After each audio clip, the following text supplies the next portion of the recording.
మహారాణి గారికి పరుపులు కావాలా పరుపులు. ఇంకా నయం, ఈ బీద పూజారికి దొరికింది కాబట్టి ఇలా ఉంది. ఏ గొప్పింటోళ్లకో దొరుకుంటే ఎన్ని ఎచ్చులు పోయేదో.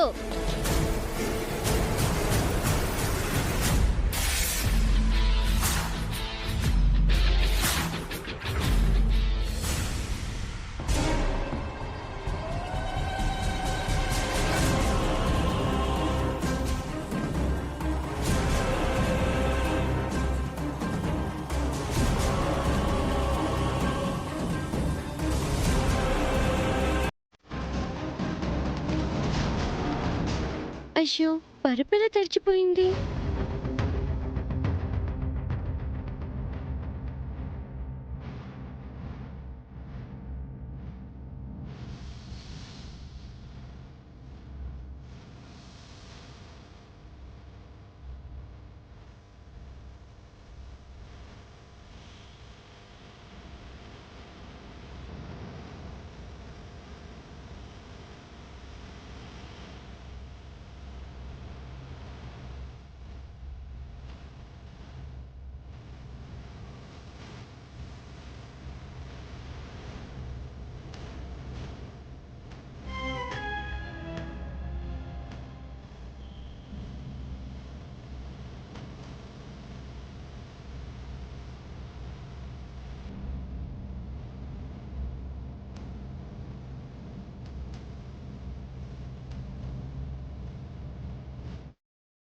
పనికి మళ్ళ జనం ఇంట్లో చేరి పందికొక్కుల్లా తింటున్నది చాలక ఫ్యాన్లు వేసుకుని మరీ పడుకుంటున్నారు.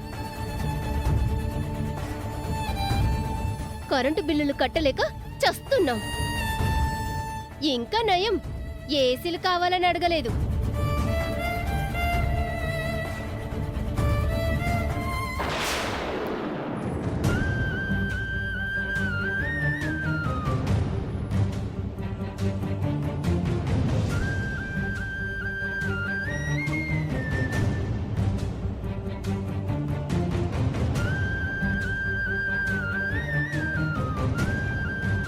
చూసావా, దానంతటదే బయటికి పోయేలా ఎలా చేశానో.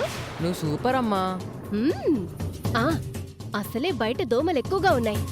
రాత్రంతా దోమలతో కుట్టించుకుంటుంది. ఉదయానికల్లా ఏ డెంగ్యూ లాంటి జ్వరమో వచ్చి మంచాన పడుతుంది. వైద్యానికి డబ్బులుండక అటు నుంచటే కాటికి పోతుంది. అలాగే జరగాలి. అప్పుడు తాతయ్య వాళ్ళు ప్రతిదానికి అక్షయతో నన్ను పోల్చకుండా ఉంటారు.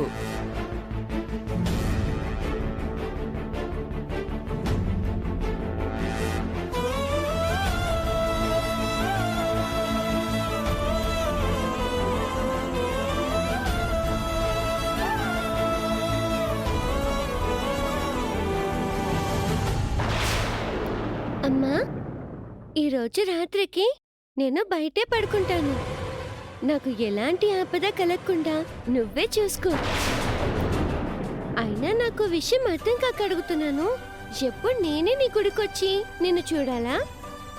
నువ్వు నా దగ్గరికి రావా?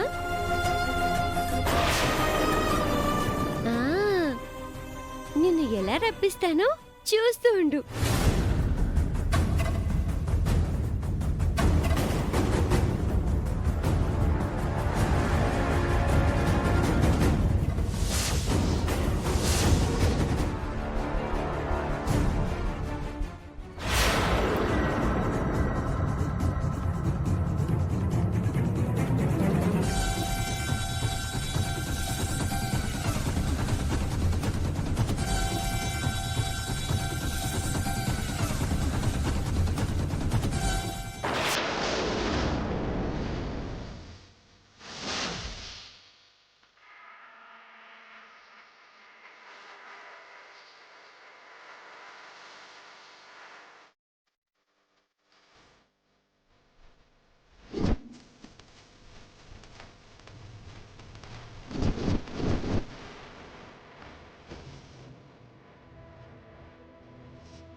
ఆ రోజు మీరు మేడం కారులో వచ్చిన రోజున మీ ఫోన్ పడిపోయింది, నాకు దొరికింది.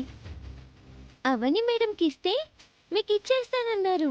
మీరిద్దరూ ఒకే ఆఫీస్లో పనిచేస్తారంట కదా. అవని, నన్నే ఆట పట్టించావు కదా, ఇప్పుడు నిన్ను ఆట పట్టిస్తాను చూడు.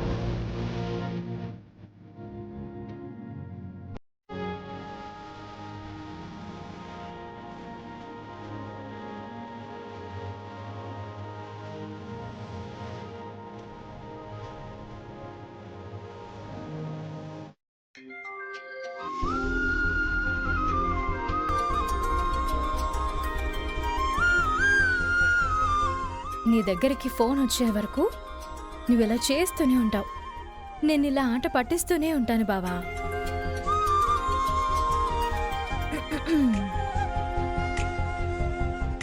హలో శ్రీకాంత్ గారు, చెప్పండి. అబ్బా, ఏం నటిస్తున్నావు అవని. నువ్వు గొంతు మార్చడం వల్ల ఇన్ని రోజులు కనిపెట్టలేకపోయాను. హలో శ్రీకాంత్ గారు, చెప్పండి. నా పేరు శ్రీకాంత్ కాదండి, శ్రీకర్. ఏదైతే ఏముందిలేండి, రెండింట్లోనూ శ్రీ అని ఉంది కదా. అబ్బో, మీవి మామూలు తెలివితేటలు కాదండి బాబు. మీ పొగడ్తలకి పూరిలా పొంగిపోయేవాళ్ళు ఎవరూ లేరిక్కడ. విషయం ఏంటో చెప్పండి. ఆవు వ్యాసం ఎన్నిసార్లు చెప్పాలండి? నా ఫోన్ అండి. నాన్న పులి కథలాగా మీకెన్నిసార్లు చెప్పాలండి? అయినా మీకు ఈ ఫోన్తోనే పనుందా? ఇంకో ఫోన్ కొనుక్కోండి. ఆ, అవునా? మీరు ఈ సలహా ఇవ్వలేదని వెయిట్ చేస్తున్నానులేండి.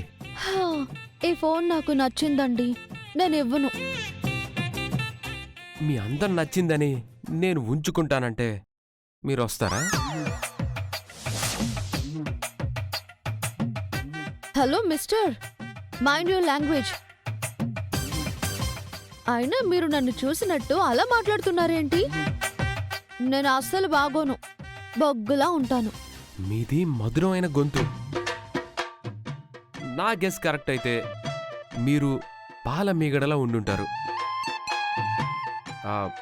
రైట్?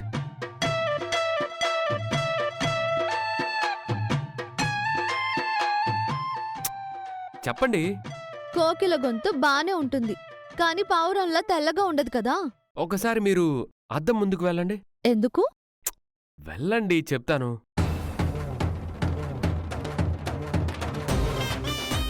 ఆ వచ్చాను, చెప్పండి. ఊహా చిత్రాలను గీసే చిత్రకారుడిలా మీ అందం గురించి చెప్తాను, వినండి. మీ కళ్ళు నెమలి కళ్ళలా ఉండుంటాయి. మీ రూపం శిల్పంలా ఉండుంటుంది. మీ రంగు మల్లెల కంటే తెల్లగా ఉండుంటుంది. మీ పెదవులు తొలి సంధ్య వెలుగులా ఉండుంటాయి. ఇప్పుడు చెప్పండి, నేను చెప్పిందంతా నిజమా కాదా? ఈ ఊహా చిత్రకారుడు కవి అవతారమెత్తి వర్ణిస్తూ ఉంటే మిమ్మల్ని మీరు మైమరిచిపోయారా? ఊహాలోకంలో విహరిస్తున్నారా? బావ మరో ఆడదానితో అయితే ఇలా మాట్లాడడే. నా మీదేమైనా అనుమానం వచ్చిందా? మాట్లాడరేంటి? మీకు పెళ్ళయిందన్నారు, ఇది మీ ఆవిడ కొనిచ్చిన ఫోన్ అన్నారు. పరాయి అమ్మాయితో ఇలా మాట్లాడడానికి మీకు సిగ్గనిపించట్లేదా? నాకు పెళ్ళయిందని తెలిసి ఇలాంటి మాటలు వినడానికి మీకు సిగ్గనిపించడం లేదా? హలో, మాటలు జాగ్రత్తగా రానివ్వండి. చూడండి, మీరు నా ఫోన్ నాకు ఇచ్చే వరకు నా మాటలు ఇలాగే ఉంటాయి. Bye, good night, sweet dreams darling.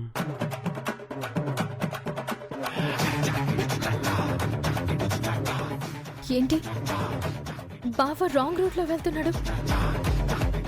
నన్ను రోడ్లోకి తెచ్చుకోవడానికి ఇలా వెళ్తున్నట్టున్నాడు. డార్లింగ్ అనేసానని షాక్ అయిపోయి ఉంటుంది.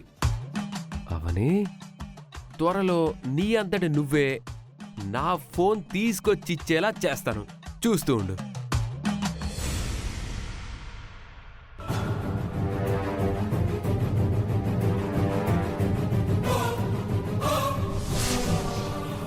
అక్షయ్ ఇంట్లో పడుకోకుండా బయట నిద్రపోతుందేంటండి? మనం లేని సమయం చూసి కావేరి బయటికి గెంటేసి ఉంటుందా? కావేరి గెంటేసుంటే ఇంత పద్ధతిగా పరుపు దోమతెర ఎందుకేస్తుందండి? కావేరి, కావేరి!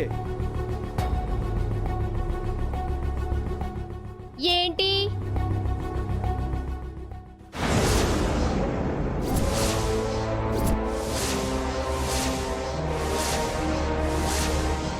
అమ్మా, రాత్రి మనం ష్, నువ్వు గమ్మునుండ్రా. అక్షయ్ బయటెందుకు పడుకుందమ్మా? నాకేం తెలుసు, నేనిప్పుడే చూస్తున్నాను. రాత్రంతా చల్లో పడుకుద్దు పాపం. ఎంత నీ బిడ్డ కాకపోతే మాత్రం కాస్తైనా చూసుకోవాలి కదా. మీరు జాగ్రత్తగా చూసుకున్నారుగా, చాలు. మేం చూసుకోవడం ఏంటి? బయటికి వెళ్ళినట్టు వెళ్ళారు, రాత్రే తిరిగొచ్చారు. పరుపు, దుప్పటి, దిండు, ఆ దోమతెర అన్ని పెట్టి అంతఃపురంలో యువరానికి సదుపాయాలు చేసినట్టు చేసి వెళ్ళారు. హా, ఇద్దరు చెలికత్తల్ని కూడా పెట్టి విసనకర్రలు కూడా ఇవ్వాల్సింది. ఆ అమ్మాయి గారు మరింత భోగం అనుభవించుండేవారు. మేం ఫంక్షన్ నుంచి వచ్చిందే ఇప్పుడమ్మా. ఆహా, దబాయించకండి. నా కొడుకు ఎప్పుడైనా ఇలా చేశారా? మీ కుళ్ళు బుద్ధి పోనిచ్చుకున్నారు కాదు. రేయ్, రారా, నువ్వు స్కూల్కి బయలుదేరదు గాని.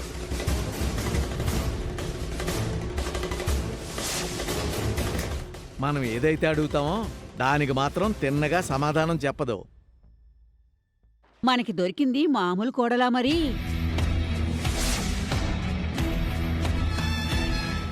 అక్షయ, అక్షయ! అక్షయ, నిద్రలేమ్మా.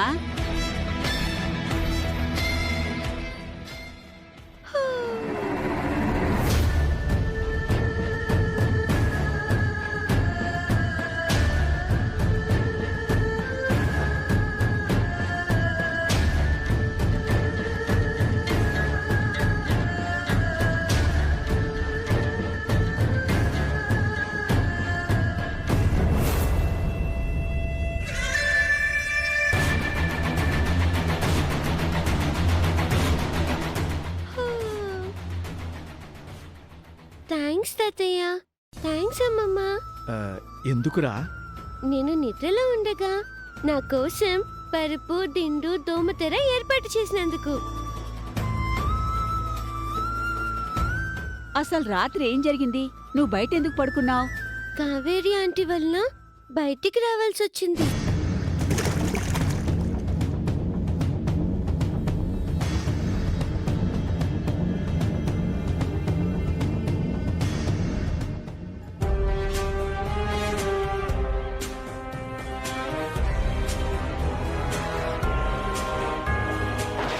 ఇంట్లో చేరి పందికొక్కుళ్ళ తింటున్నది చాలక ఫ్యాన్లు వేసుకుని మరీ పడుకుంటున్నారు. కరెంటు బిల్లులు కట్టలేక చస్తున్నాం.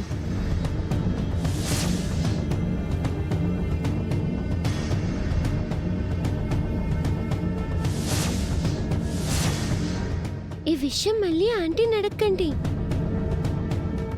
నాకు నిద్ర పట్టలేదు, అందుకే కాలయాపన కోసం అమ్మవారి బొమ్మను గీసి పడుకున్నాను.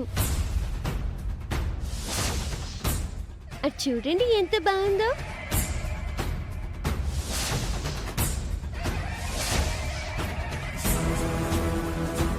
నేను నిద్రలోకి జారుకున్న తర్వాత మీరొచ్చి నా కోసం ఈ ఏర్పాట్లు చేశారన్నమాట. థ్యాంక్ యూ తాతయ్య. థ్యాంక్ యూ అమ్మమ్మ. కోడలు మనల్ని నిందించిందంటే ఓ అర్థం ఉంది. అక్షయ్ కూడా మనమే ఈ ఏర్పాట్లు చేసామంటుందేమిటండి? మరి ఇదంతా ఎలా జరిగింది? ఏమిటి మహిమ? ఆ అమ్మవారి మహిమండి. అక్షయ మామూలు పిల్ల కాదండి, అమ్మవారి అంశ కలిగిన బిడ్డ. తన పుట్టు పూర్వోత్తరాలను ఎలాగైనా తెలుసుకోవాలండి. ఆ.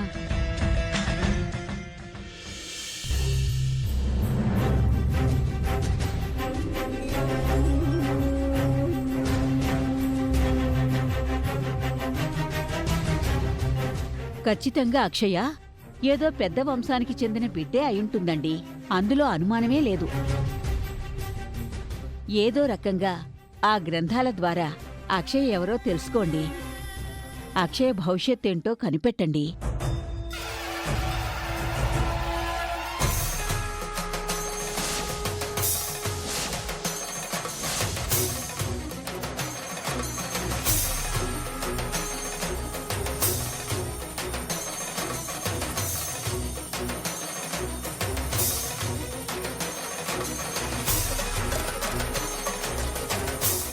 శాంత నాతో రా.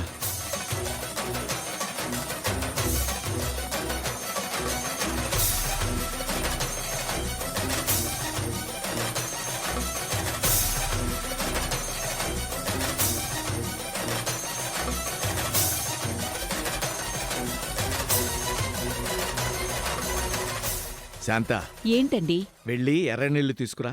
ఎందుకండి? చెప్తానుగా, తీసుకురా. సరేనండి. ఆ.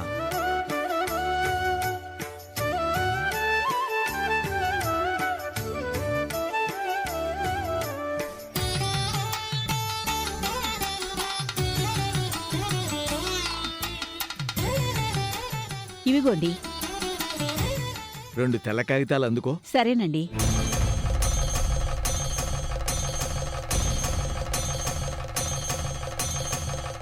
ఇవిగోనండి.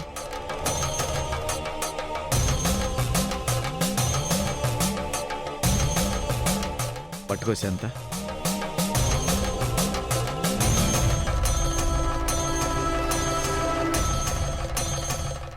ఏం చేయబోతున్నారీనా? సరే బయటికి వెళ్ళి ఆడుకో.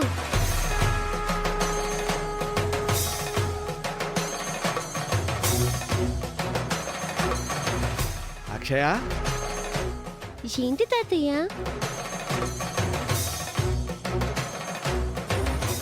ఇందులో 2 చేతులు పెట్టి వీటి మీద చేతి ముద్రలు వేయమ్మా.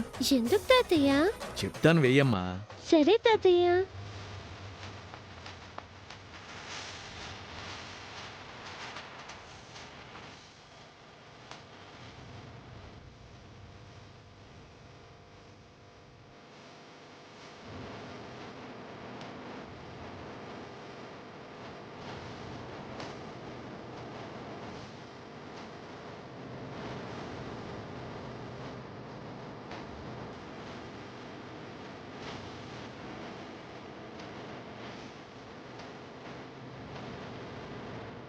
అక్షయ, అన్ని గ్రహాలు అనుకూలిస్తే కాసేపట్లో ఏదైనా శుభవార్త వింటావు తల్లి.